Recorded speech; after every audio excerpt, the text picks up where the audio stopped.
They say a successful man should never marry a woman more brilliant or more capable than himself. This isn't just a cynical observation, it is a warning etched into 5,000 years of human history, a dark truth written in the blood of empires and the ruins of dynasties. Today, we step back into the 12th century, a time of holy war and unholy betrayal, to witness the most dangerous game of chess ever played.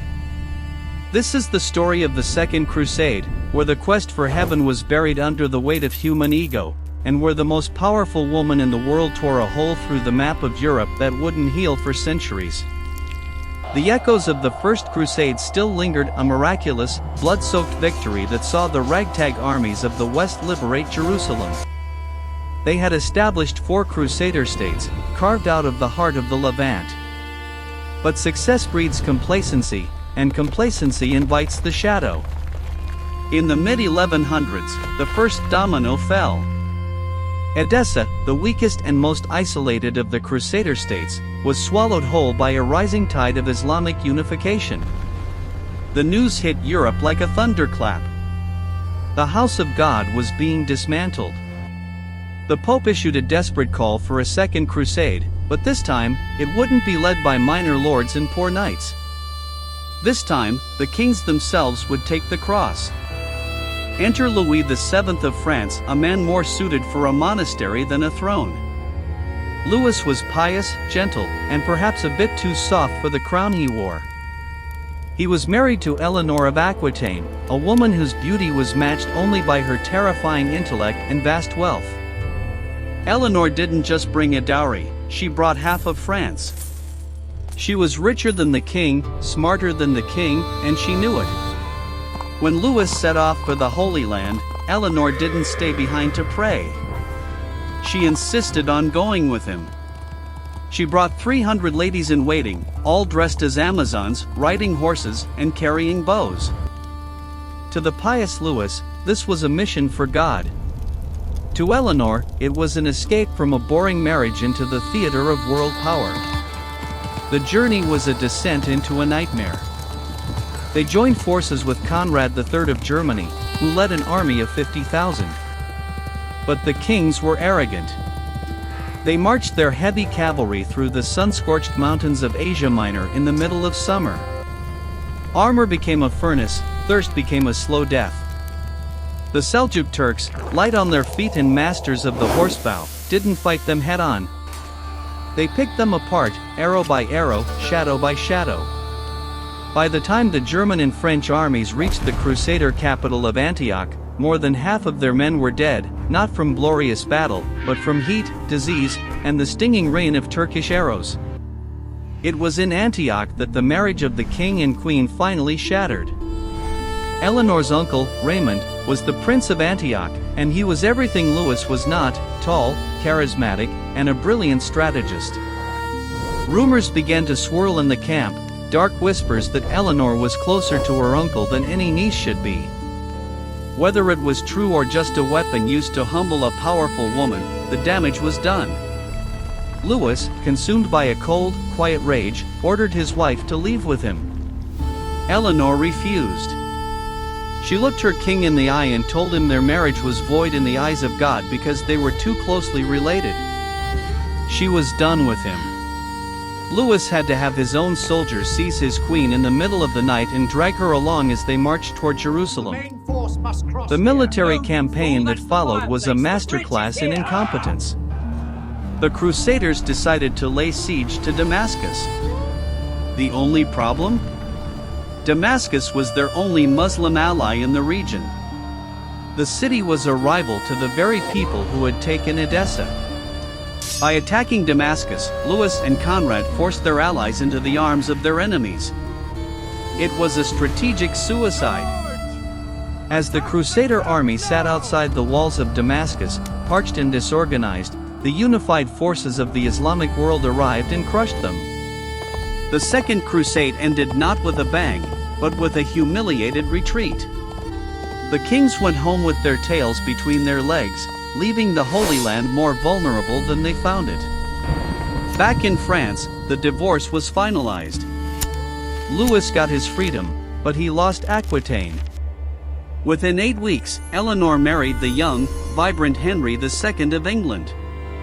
She took her massive territories, her brilliant mind, and her burning resentment and handed them to the King of England, creating an empire that would rival France for 300 years. The smart woman Louis couldn't handle had just planted the seeds for the 100 Years' War.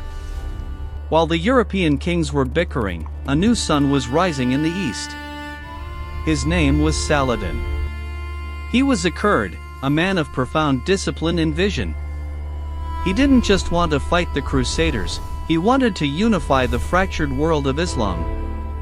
He saw the chaos of the Fatimids in Egypt and the Abbasids in Baghdad and realized that if he could bring them under one banner, the infidels in Jerusalem wouldn't stand a chance. Saladin was a shadow that grew longer every day, a strategist who understood that war is won in the mind before it is won on the field. Opposing him was a figure straight out of a Gothic tragedy, Baldwin IV, the Leper King of Jerusalem. Baldwin had been diagnosed with leprosy as a child. He knew he was a walking corpse, that his skin was rotting and his nerves were dying. Yet, he refused to hide. He wore a silver mask to cover his disfigurement and led his armies from the front, even when he had to be strapped to his horse because he could no longer feel his hands. In 1177, at the Battle of Montgassard, the 16-year-old Leper King faced Saladin. Baldwin had only a few hundred knights, Saladin had over 20,000. Baldwin knelt before a relic of the true cross, prayed for a miracle, and then charged. Against all odds, the Crusaders shattered Saladin's army. Saladin himself barely escaped on a racing camel. It was a moment of divine defiance, but Baldwin knew his time was running out. He was a king without an heir, a protector whose own body was betraying him. In the shadows of these kings stood the Knights Templar. They were the elite, the holy warriors who had sworn vows of poverty but became the wealthiest organization in the world. They invented modern banking, creating a system where a pilgrim could deposit gold in London and withdraw it in Jerusalem. They were the special forces of the Crusades, men in white mantles with red crosses who fought with a fanatical bravery that terrified their enemies. But wealth brings envy. The Templars had become so powerful that they were the primary creditors for the kings of Europe. Fast forward to the early 1300s. King Philip the Fair of France was drowning in debt to the Templars.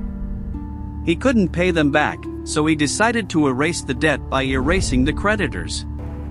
On Friday, October 13, 1307, a date that would forever be cursed in human memory, Philip launched a coordinated strike across France.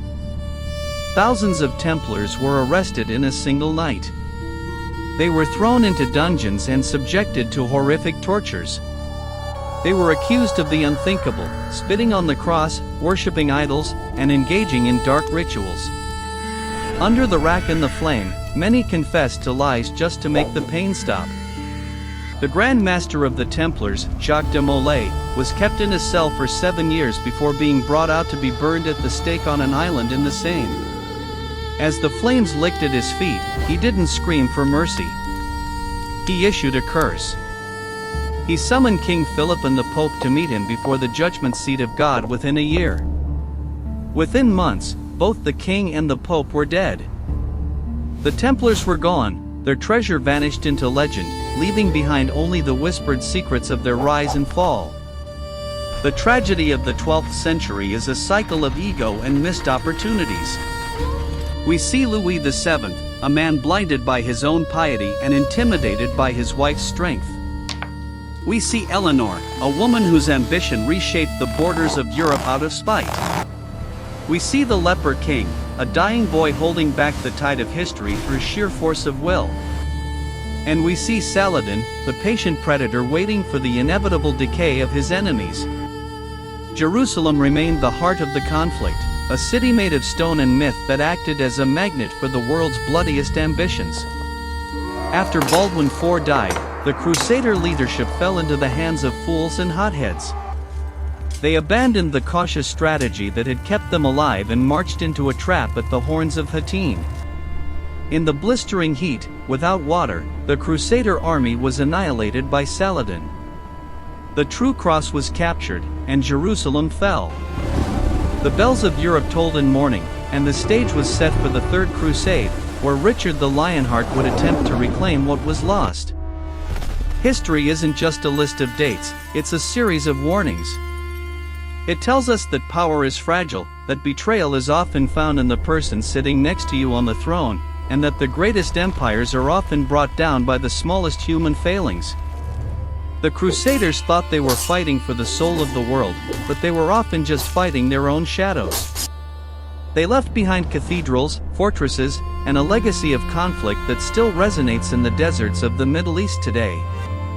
As we look back at the ruin of the Second Crusade and the tragic end of the Knights Templar, we have to wonder, what would have happened if Louis had listened to Eleanor? What if the kings of Europe had prioritized the survival of their states over their own petty jealousies? But history has no room for what-ifs. It only has room for the truth, no matter how dark or uncomfortable it may be. The story of the Crusades is a mirror, reflecting the best and worst of humanity, our capacity for incredible sacrifice and our bottomless hunger for destruction. The silver mask of the Leper King, the burning stake of the Grandmaster, and the cold eyes of Saladin remain as symbols of an era where faith was a sword and gold was a god. The drama of the 12th century was a prelude to the world we live in now, a world still grappling with the ghosts of the past. As the sun set on the Crusader states, it left behind a landscape scarred by holy war, a reminder that the path to heaven is often paved with the bones of those who thought they were doing God's work. Keep these stories close, for the shadows of the past are never truly gone, they are just waiting for the next king to make the same mistakes.